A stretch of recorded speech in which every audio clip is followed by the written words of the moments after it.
દાહોદ જિલ્લામાં ચોમાસાની ઋતુ દરમિયાન પાણીજન્ય રોગોનો સામે આવી રહ્યા છે। ખાસ કરીને નાની લછેલી ગામમાં ગઈકાલે 5 થી 7 જેટલા બાળકોને ઝાડા ઉલટીની અસર થઈ હતી। શંકાસ્પદ કોલેરાનો ભય લાગતા વહીવટી તંત્ર અને આરોગ્ય તંત્રમાં દોડધામ મચી જવા પામી હતી। આગાવાડા CSC સેન્ટરના કર્મચારીઓ, આશા ફેસિલિટેટરો, આશા વર્કરો તેમજ અન્ય આરોગ્ય વિભાગના કર્મચારીઓ તાબડતોડ દોડી આવ્યા હતા અને માસ સ્ક્રીનિંગ ચાલુ કરવામાં આવ્યું હતું। આ સમગ્ર મામલાને લઈને દાહોદ લાઈવની ટીમ પહોંચી હતી નાની લછેલી ખાતે।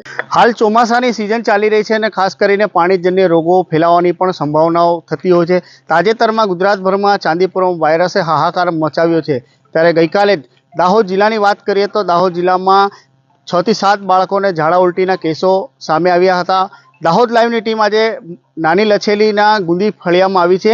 ગઈકાલે અહીંયા 6 થી 7 બાળકોને ઝાડા ઉલટીના જે કેસો સામે આવ્યા તેવી ઘટના બની હતી, જેમાં એક બાળકીનું મોત થયું હતું।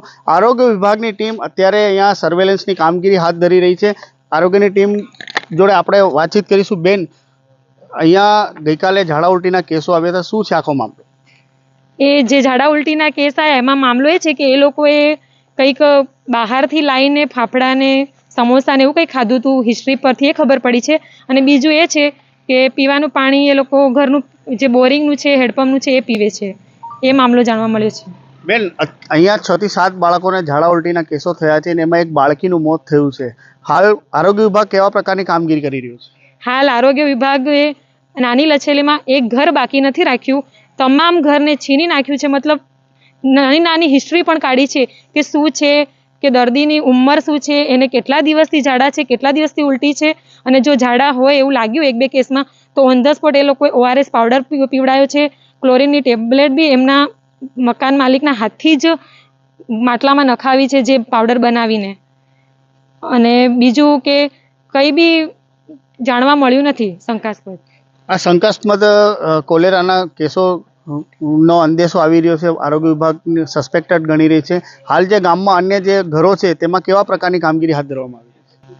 હાઉસ ટુ મતલબ એવું શંકાસ્પદ જાણતા આરોગ્ય વિભાગ હાઉસ ટુ હાઉસ ઘરે સર્વેલન્સ કરી રહી છે, અને એમાં કોઈ ઘર બાકી રાખવાની અમારી ઈચ્છા નથી, અને અમે બધા ઘરને છીની નાખ્યા છે કે શું છે શું નહીં।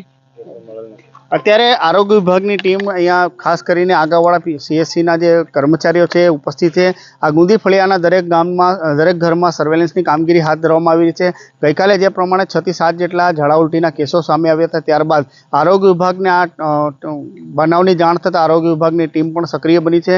સાથે સાથે અહીંયા ગામમાં અન્ય રોગચાળો ના ફેલાય અથવા પાણીજન્ય કોઈ રોગો ના ફેલાય તેના માટે પ્રિકોશન લઈ રહ્યા છે, અને ઘરે ઘરે સર્વેલન્સની કામગીરી હાથ ધરીને જે લોકોને નાની મોટી બીમારીઓ હોય અથવા અન્ય કોઈ લક્ષણો દેખાય તો તેમને અહીંયા દવા ગોળી વિતરણ કરવાની પણ કામગીરી હાલ ચાલી રહી છે।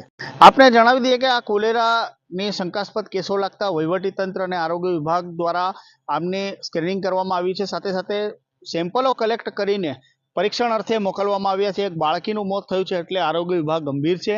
સાથે સાથે અહીંયા આ ઝાડા ઉલટીનો વાવર વધુ ના ફેલાય, કદાચ પાછળથી કોલેરા નીકળે તો કોલેરો ના ફેલાય તે માટે પ્રિકોશન લઈ રહ્યું છે આરોગ્ય વિભાગ।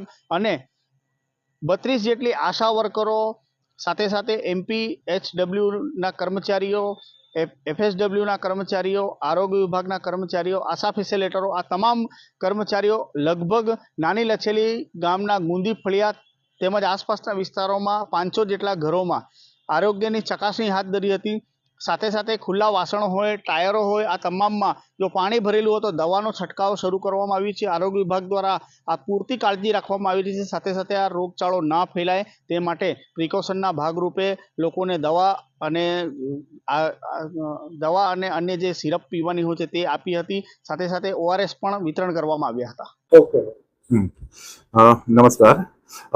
તારીખ 16/8/2024ના સવારના 7 કલાકે 7 થી 7:30 કલાકે અમારા જે કોમ્યુનિટી હેલ્થ ઓફિસર છે એમને મને જાણ કરી કે અહીંયા જે નાની લછેલી ગામ છે ત્યાં આગળ એક જ ઘરના 5 થી 6 બાળકોને ઝાડા ઉલટી થયેલ છે, તથા એક બાળકને દવાખાને જતા એક રસ્તામાં એનું મરણ થયેલ છે।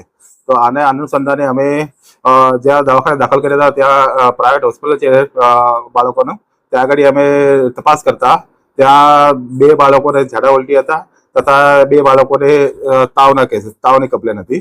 તો અમે ત્યાં જોતા પછી અમે નાની લછેલી ગામ જઈને સ્થળ તપાસ કરતા ત્યાં એક જ ઘરના 6 થી 7 બાળકોને ઝાડા અને ઉલટી થયેલા હતા અને આજુબાજુ તપાસ કરતા બીજા કોઈ ઘરોમાં અમને કોઈ જોવા મળેલ નથી જે ઝાડા ઉલટીના કેસો.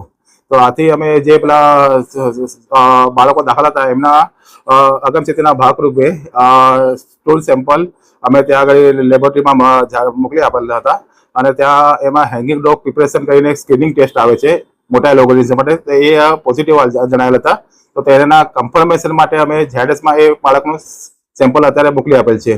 તથા અત્યારે જે ગામમાં અમે 10 ટીમો ઉતારી છે સર્વે માટે અને જે ગામમાં ગુંદી ફળિયા છે ત્યાં આગળ સર્વેની કામગીરી અત્યારે ચાલુ છે અને બીજા કોઈ અત્યારે હાલ પૂરતા કોઈ નવા કેસો જાણવા મળેલ નથી. તો પણ અદાલત ચેતીના 5 રૂપે દરેક ઘરોમાં અમે ક્લોરિનેશનની જે ગોળીનું વિતરણ પણ કરેલ છે તથા જે આપણા પાણીના સ્ત્રોતો છે જે લોકો હેડપંપથી પાણી પીતા છે એ લોકો તેમના હેડપંપના પાણીના સેમ્પલ પણ અમે મોકલી આપેલ છે.